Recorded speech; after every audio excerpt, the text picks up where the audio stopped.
দাপটের সঙ্গে দিন শুরু করলেও সেই বেলায় আর তা ধরে রাখতে পারেনি জিম্বাবুয়ে। তাইজুল ইসলামের ঘূর্ণিতে ৯ উইকেটে ২২৭ রান নিয়ে দিন শেষ করেছেন তারা।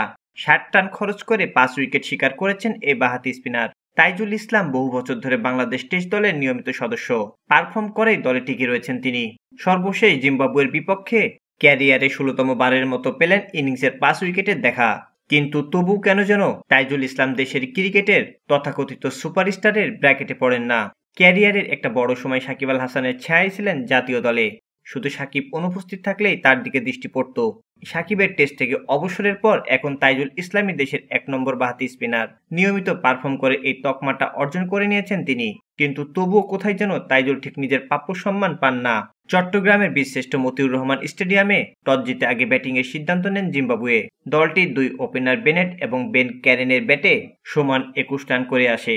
তবে ৩ এবং ৪-এ নেমে 50-র দেখা পান যথাক্রমে নিক ওয়েলস এবং উইলিয়ামস। এর মধ্যে উইলিয়ামসের তানজিম সাকিবের ক্যাচ বানিয়ে সাজঘরে পথ দেখান স্পিনার নাইম হাসান।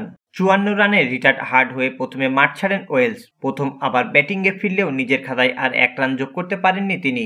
দলটির পরে ৭ ব্যাটারের মধ্যে ২ অঙ্কে ছুঁতে পেরেছেন কেবল ২ জন। এর মধ্যে সর্বোচ্চ ১৮ রান এসেছে তাফাজ্জোয়া সিগার ব্যাটে। মূলত শেষ সেশনেই দিনের গতিপথ বদলে গেছে। ২ উইকেটে ১৬১ রান নিয়ে এই সেশন শুরু করা জিম্বাবুয়ে চা বিরতির পর ৬৬ রান যোগ করতেই খুঁয়েছেন ৭ উইকেট। জিম্বাবুয়ের এমন ধসের কারণ তাইজুলের বিধ্বংসী বোলিং। এদিন ২৭ ওভার বল করে স্রেফ ৬০ রান খরচায় ৫ উইকেট তুলে নিয়েছেন তিনি। ২ উইকেট পেয়েছেন আরেক স্পিনার নাইম হাসান।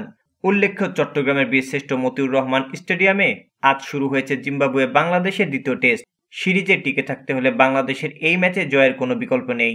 সিলেটে সিরিজের প্রথম টেস্ট ৩ উইকেটে জিতে ১-০ ব্যবধানে এগিয়ে রয়েছে সফরকারী জিম্বাবুয়ে।